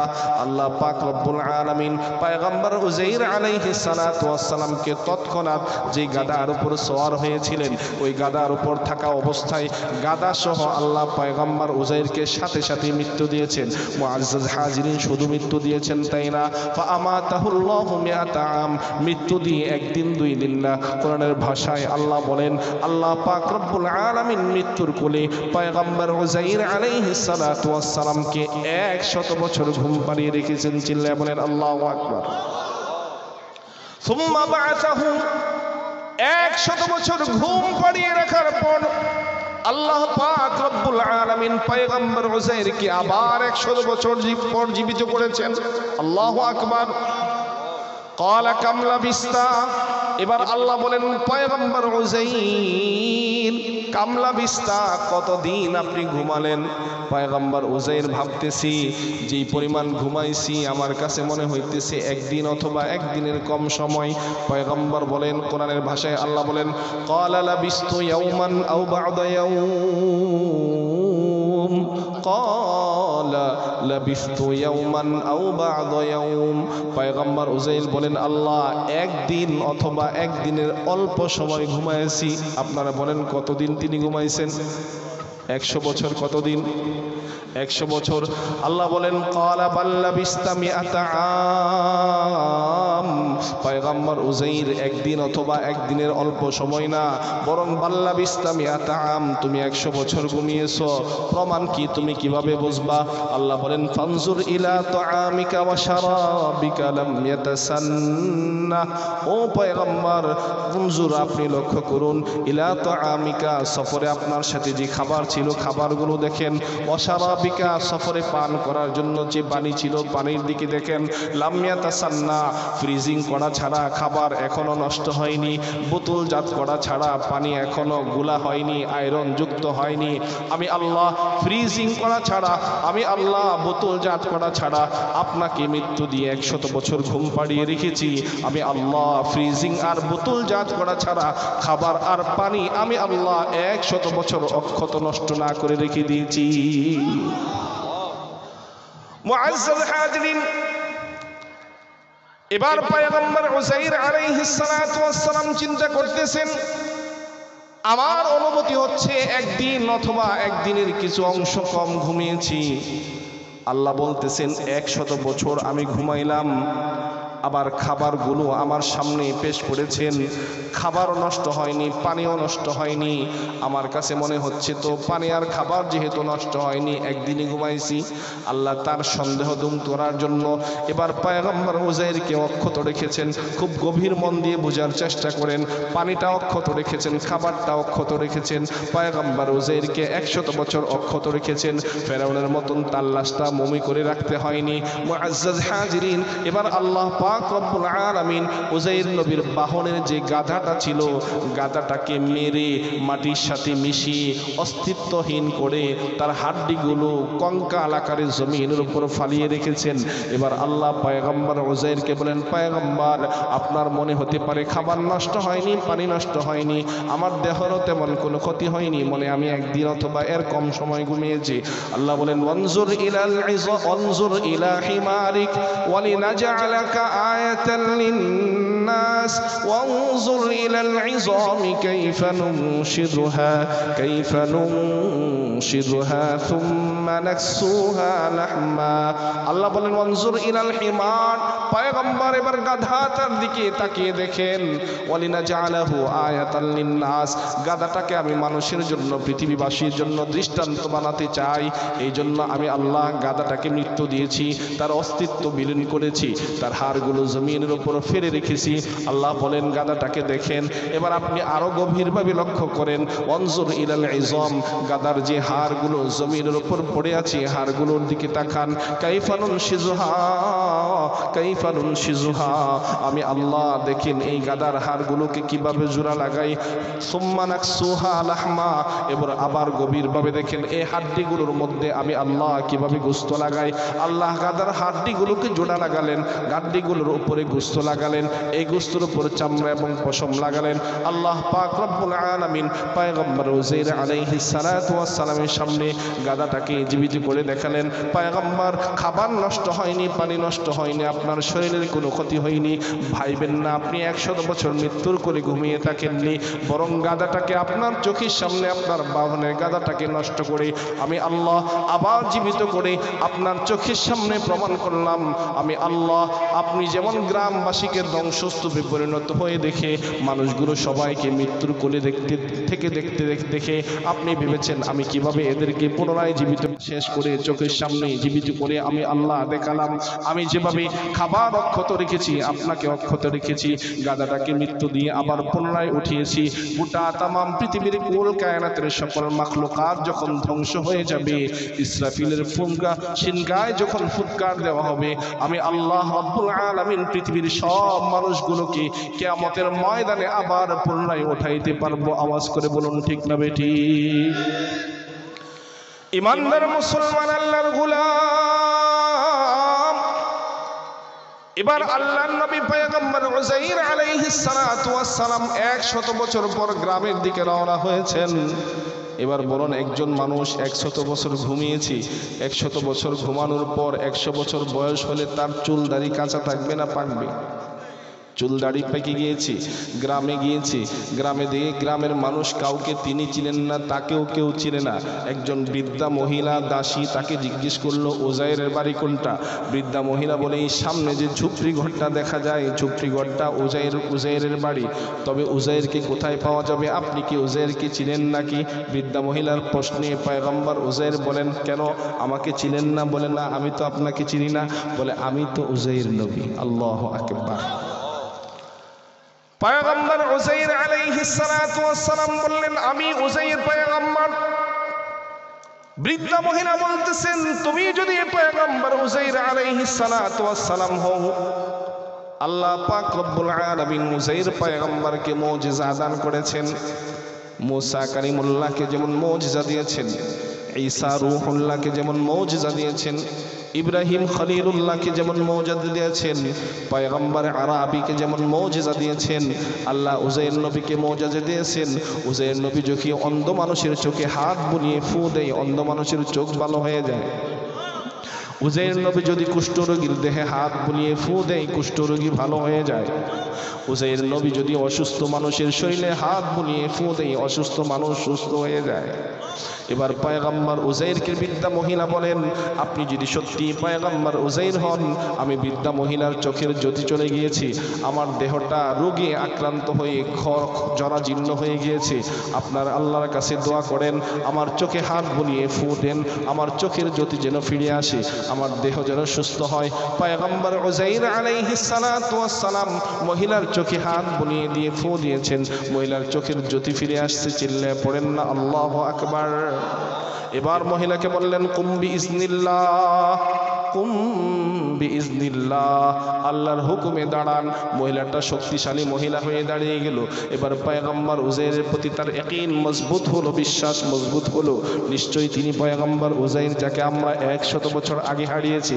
মহিলাটা এবার পয়গম্বর উজাইরকে নিয়ে গ্রামের মানুষের কাছে গেলে বলল, পয়গম্বর উজাইর যাকে আমরা 100 বছর আগে হারিয়েছিলাম, তাকে আমরা ফিরে পেয়েছি।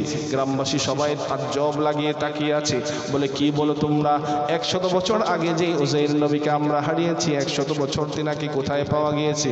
কারণ আমাদের গ্রামের মানুষ যদি, যুবকরা কেউ যদি বিদেশে যে 2-4-5 বছরের মধ্যে না আসে, 10-12 বছর পরে আসলে গ্রামের অনেক মানুষ তাকে চিনে না।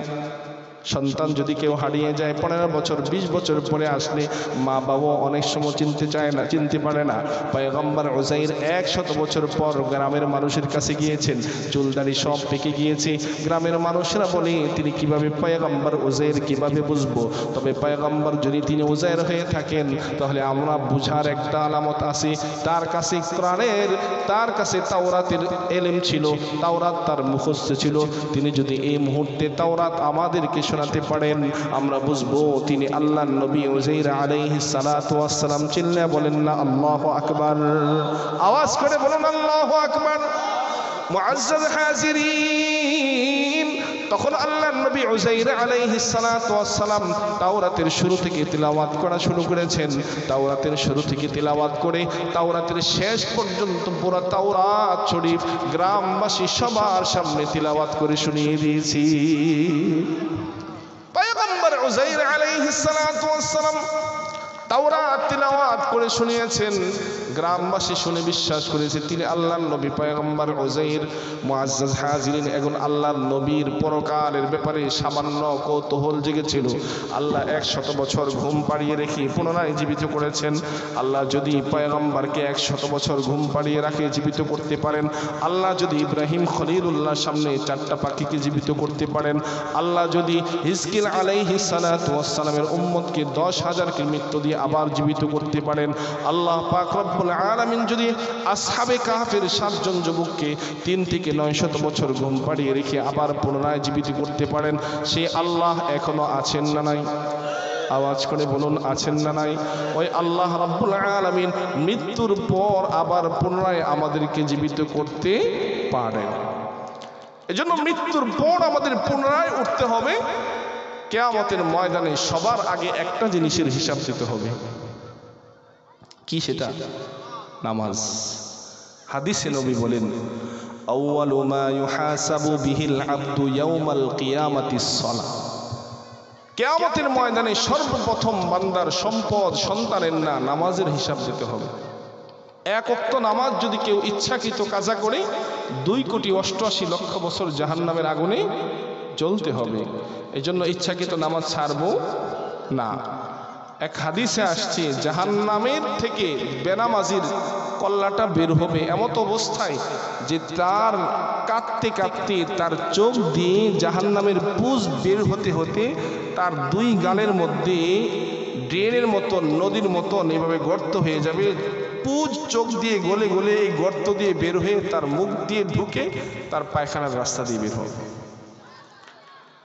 এজন্য এই সকল মাহফিলের আয়োজনের উদ্দেশ্য থাকে ঈমান আমল মজবুত করা, ঠিক না বেঠিক?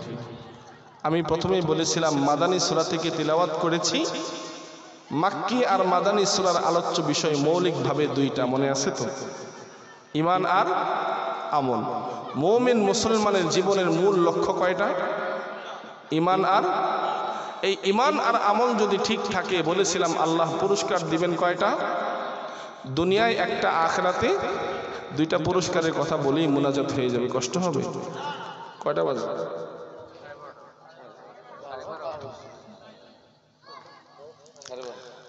এই দুইটা পুরস্কার বলতে সর্বোচ্চ 3 থেকে 4 মিনিট সময় লাগবে।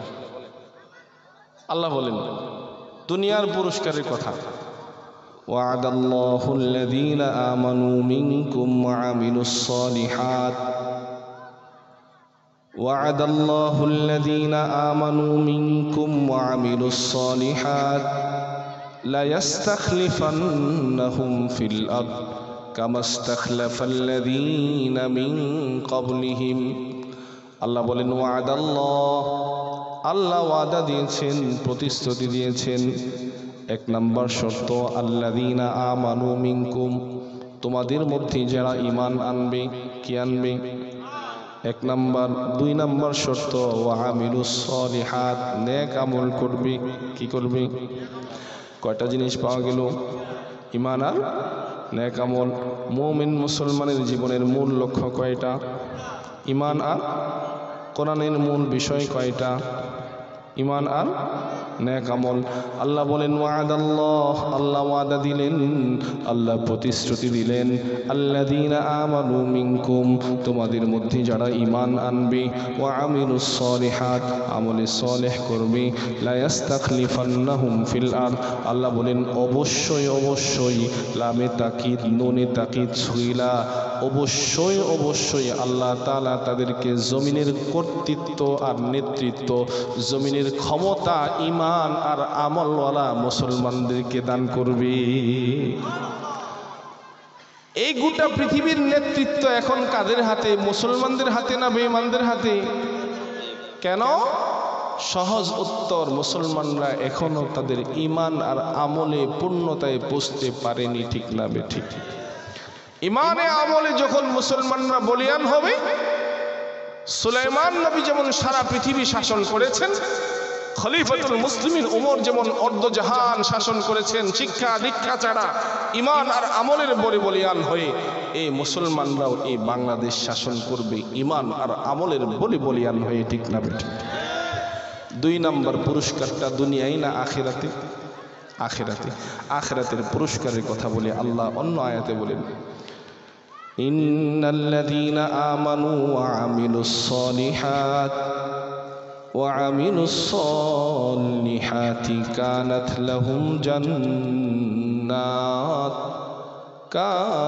লাহুম জান্নাতুল ফিরদাউসি নুজুলা। আল্লাহ বলেন ইন্নাল্লাযীনা আমানু, নিশ্চয়ই প্রথম শর্ত যারা ঈমান আনবে, ওয়া আমিলুস সালিহাত 2 নম্বর শর্ত নেক আমল করবে। রব বলেন ঈমান আর আমলওয়ালা মুমিন মুসলমানের দুনিয়ার পুরস্কার তো হলো রাজত্ব, ক্ষমতা, কর্তৃত্ব, হুকুমত। তাদের পরকালীন পুরস্কার বলে কানাত লাহুম জান্নাত, ঈমান আর আমল যদি ঠিক রাখি আল্লাহ পাক রব্বুল আলামিন তাদের জন্য বরাদ্দ রেখেছেন জান্নাত। শুধু সাধারণ জান্নাত না, আল্লাহ বলেন জান্নাতুল ফিরদাউস, জান্নাতুল ফিরদাউস। কেমন জান্নাতুল ফিরদাউস?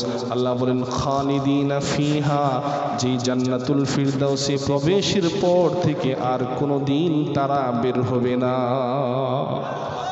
তাহলে এই ঈমান আর আমল ঠিক করে দুনিয়ায় রাজত্ব আর আখিরাতে জান্নাতের মালিক হওয়ার জন্য কে কে রাজি?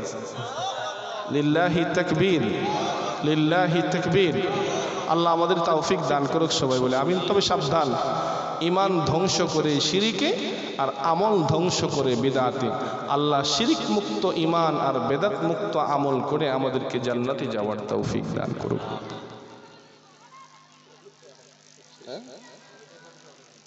অনেক আসছে কি হবে? মহিলার জন্য কিছু কইতাম,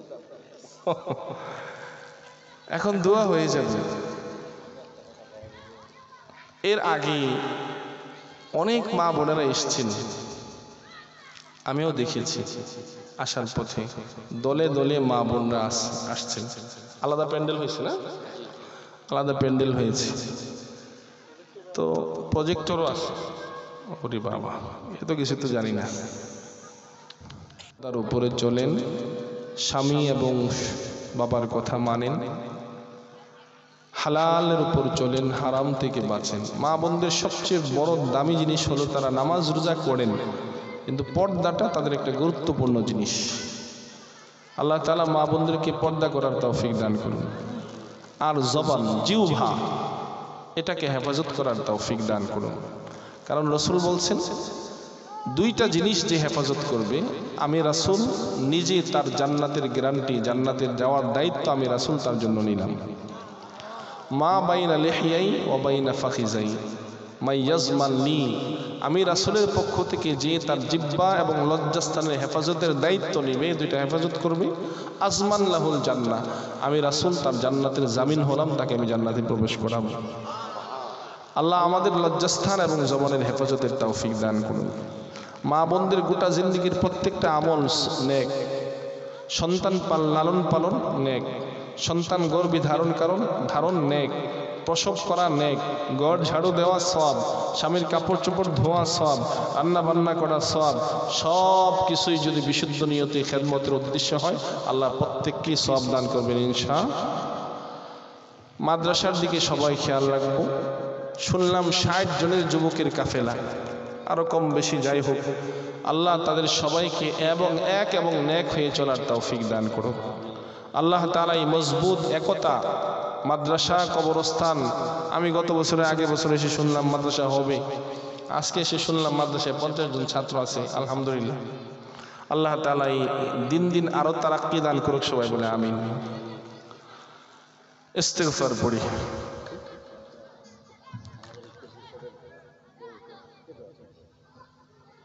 আমার কথাই বয়ানে একটু মাঝে মধ্যে রাগ বা একটু অভিমানও আসছে, কারণ অনেক রাত হয়ে গেছে তো, কারণ কালকে আবার অনেক দূর যেতে হবে, মনে কষ্ট নেবেন না। তবে সামনে তরতিবগুলো এইভাবে করবেন তো মাহফিল সুন্দর থাকবে।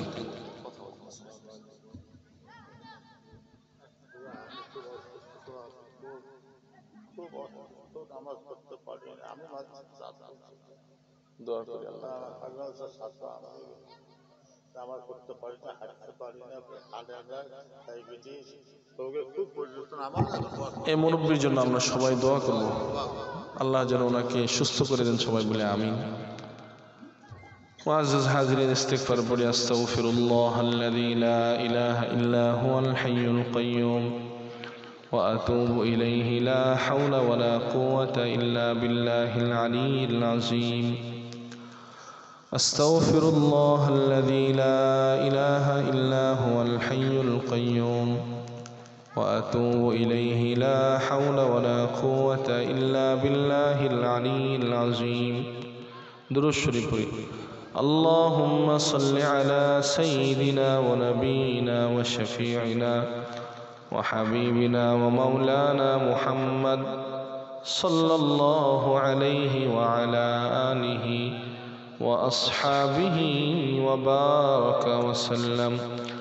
الحمد لله رب العالمين والعاقبة للمتقين والصلاة والسلام على سيد الأنبياء والمرسلين وعلى آله وأصحابه أجمعين.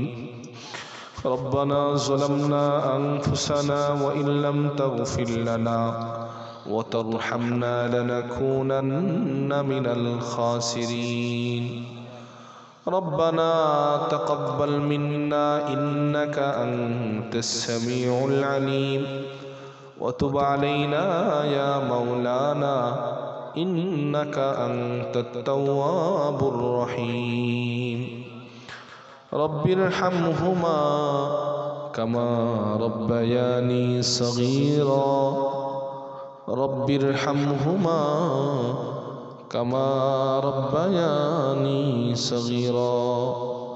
رب كريم، রাত 12:30টায় গভীর শীতের রজনীতে আপনার অনেকগুলো প্রিয় বান্দা বান্দীদেরকে নিয়ে, সাদা পাকা দাড়িওয়ালা মুরব্বীদেরকে নিয়ে, পর্দার আড়ালের নেককার মা বোনদেরকে নিয়ে, আয়োজক কলিজার টুকরো যুবক ভাইদেরকে নিয়ে, নাবালিগ মাসুম বাচ্চা উলামা তলাবাদেরকে নিয়ে রব্বে করিম খালি হাতি শূন্য থলিনি জীবন বরবাদ করার উপক্রম অবস্থায় আপনার রহমতের দরিয়ার দিকে তাকি জিন্দেগির গুনাহ থেকে ক্ষমা চাই, মাফ চাই। আল্লাহ জীবন জিন্দেগির গুনাহ খাতাগুলো আপনি মাফ করে দিন। রব্বে করিম গভীর রতনীতে গুনাহের বোঝা মাথায় নিয়ে শূন্য আমলের পাল্লা নিয়ে আপনার কাছে ফরিয়াদ, জিন্দেগির টুটা ফাটা নেক আমলগুলো আপনি কবুল আর মঞ্জুর করে নিন। আয় আল্লাহ, জেনে না জেনে প্রকাশ্যে গোপনে দিবসে রজনীতি শিরকি বিদআতি কুফরি ছোট বড় যত গুনাহ আমাদের থেকে হয়েছে রব সব গুনাহ থেকে মাফ চাই, ক্ষমা চাই। আপনার গফফার নামের উসিলায় আমাদের গুনাহগুলো আপনি ক্ষমা করে দিন। বান্দা আছি বন্দেগি নাই, শেষ করেছি জিন্দেগি আখিরাতের বিচার দিনে এ পাপীদের উপায় কি। বান্দা আছি বন্দেগি নাই, শেষ করেছি জিন্দেগি আখিরাতের বিচার দিনে এ পাপীদের উপায় কি। हाथ उठाई सिर को झुकाई तेरे कदम पर आस लगाई आई है या रब्बो तेरे दर पर लुत्फ की अपनी हम पर नजर कर खुद तो भी लुत्फिका या इलाही खुद भी लुत्फिका या इलाही मन लहू ज़ादुल क़लील मुखलिसन बिस्सिदक़ि यअती इंद बाबिका या जलील ज़ंबुहु ज़ंबुन अज़ीम ज़ंबुहु ज़ंबुन अज़ीमुन फ़ग़फ़िर ज़ंबल अज़ीम इन्नहु शख़्सुन गरीबुन मुज़निबुन अब्दुन जलील। रब्बे करीम जिंदगीर गुनाह থেকে বারবার পানাহ চাই, মাফ চাই। আল্লাহ মেহেরবানি করে মাফ করে দিন। আয় আল্লাহ, যে কবরস্থান সাজানো হয়েছে জানি না আমাদের আপনজন কে কে কোন অবস্থায় কবরে আছেন। আয় আল্লাহ, কবরস্থানের পাশে মাহফিল হইতেছে, আপনজন মাহফিলে বসতেছেন, দান করতেছেন, বয়ান শুনতেছেন, পাশে সান্দার মাটিতে কবরে ঘুমিয়ে ঘুমিয়ে সব কিছু শুনতেছেন। আল্লাহ, এই কবরস্থানের মধ্যে গান আমাদের আপনজন সকলকে আপনি মাফ করে দিন। রব্বে করিম আমাদের দাদা দাদু নানা নানু পাড়া প্রতিবেশী বন্ধু বান্ধব আপনজনদেরকে আপনি মাফ করে দিন। আল্লাহ, খাস করে যারা হাত তুলেছেন জানি না কার মা নাই কার বাবা নাই, আল্লাহ বাবার কবরে আযাব দিয়েন না, মার কবরে আযাব দিয়েন না। আল্লাহ, বাবা মাথার ঘাম পায়ে ফেলে শরীর রক্ত পানি করে আমাদেরকে মানুষ করেছেন। উচ্চ শিক্ষার জন্য নিজে না খেয়ে টাকা জমিয়ে খাতা কলম কিনে দিয়েছেন। ঈদের সময় নিজে ছেঁড়া কাপড় পরে আমাদের জন্য নতুন জামা কাপড় কিনেছেন। অসুখে চিকিৎসার ঔষধ না কিনে আমাদের দামি মোবাইল জুতা কাপড় কিনে দিয়েছেন। উচ্চ শিক্ষার জন্য বাবা ঢাকায় দূরে পড়াশোনার জন্য পাঠিয়েছেন। সন্তানের ব্যাগ মাথায় বহন করেছেন, গাড়ি পর্যন্ত উঠিয়ে দিয়ে ঢাকার উদ্দেশ্যে সন্তানকে গাড়িতে উঠিয়ে বাবা বারবার সন্তানের গাড়ির দিকে তাকান আর কাঁধের গামছা দিয়ে চোখের পানি মুছেন। সন্তান বড় হবে, শিক্ষিত হবে, বড় দামি হবে, বড় উঁচা জানানে থাকবে, কামাই করবে। রব আজকে সন্তান বড় হয়েছে, উঁচু প্রাসাদে এসি গাড়িতে চলে, কিন্তু দুঃখিনী বাবা, দুঃখী বাবা আর এই দুনিয়ার জমিনে বেঁচে নাই। আল্লাহ ওই বাবার কবরটুকু আপনি জান্নাতের বাগান বানিয়ে দিন। রব্বে কারীম, মার কষ্ট সাধনা যাতনা আরো কঠিন থেকে কঠিন। 10 মাস 10 দিন মা গর্ভে ধারণ করেছেন। মার বুকের মধ্যে কলিজায় বারবার লাথি মেরেছি, মা বেহুশ হয়ে পড়ে গিয়েছে। আল্লাহ, মা পেটে নিয়ে স্বাভাবিক কাজকর্ম করতে পারেননি, আত্মীয় স্বজনের সামনে যেতে পারেননি, বেড়াতে পারেননি। মা আমাদেরকে জীবন নাড়িয়ে ছিঁড়ে প্রসব করেছেন। আল্লাহ, মার বুকের দুধ 2 বছর পান করে বড় হয়েছি। শীতের রাত্রিতে মার কাপড়ে শরীরে বারবার প্রস্রাব করে দিয়েছি। মা সন্তানকে হেফাজত করেছেন, বারবার কাপড় পরিবর্তন করেছেন। ডান পাশ ভিজলে বাম পাশে রেখেছেন, বাম পাশ ভিজলে মা বুকের উপর রেখে সারা রাত সন্তানকে তাপে রেখেছেন। আল্লাহ, মা নিজে না খেয়ে সন্তানের মুখে খাবার তুলে দিয়েছেন। বিদেশ থেকে সন্তান আসলে বাড়ির সবাই পকেটের দিকে তাকায়, ব্রিফকেসের দিকে তাকায়, ব্যাগের দিকে তাকায়। দুঃখিনী মা বারবার সন্তানের মায়ের চেহারার দিকে তাকায় আর 2 চোখের পানি ছেড়ে দিয়ে বলে, বাবা আয় আয় আয় আয় বাবা। কতদিন মনে হয় খাবার খাস না, চেহারাটা শুকিয়ে গিয়েছি। মাছ পাকিয়ে রেখেছি, নিজ হাতে মেখে বড় ছেলেটাকে বিদেশ থেকে আসছে মা লোকমা মুখে উঠিয়ে দেয়। ছোটবেলা অন্যায় করলে বাবার ভয়ে ঘরে আসতাম না। গভীর রাত্রিতে পিছনের দরজায় এসে মাকে আস্তে করে ডাক দিতাম, মা গো মা, দরজা খোলো মা, তোমার সন্তান তোমার ঘরের দুয়ারে হাজির। মা দুঃখিনী ঘরের পিছনের দরজা খুলে সন্তানকে বুকে জড়াইয়া নাক মুখ মুছে দেয়। খাবারের প্লেটটা হাতে নিয়ে লুকমা মেখে সন্তানের মুখে খাবার উঠায়। সন্তান বলে, মা তুমি খাবার খেয়েছো গো মা। দুঃখিনী মা বলে, সন্তান, বাবা তোর মুখে খাবার না উঠালে আমি মার মুখে খাবার উঠে না রে বাবা। ওই দুঃখিনী মা যাদের আজকে কবরের মেহমান, আল্লাহ মার কবরটুকু আপনি জান্নাতের বাগান বানিয়ে দিন। আয় আল্লাহ, এলাকার প্রবাসী যুবক ভাইরা যারা আছি, প্রবাসীর জীবনে তাদেরকে হালাল রুজি সুস্থ অবস্থায় উপার্জনের তৌফিক দান করেন। আল্লাহ প্রবাসীর জীবন শেষে মা বাবার কোলে সুস্থ অবস্থায় ফিরে আসার তৌফিক দান করেন।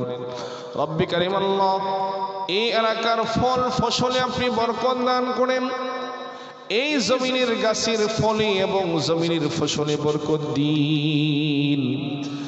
নদী পুকুরের মাছে বরকত দিন। আয় আল্লাহ, গাভী বকরির উলানের দুধে বরকত দিন।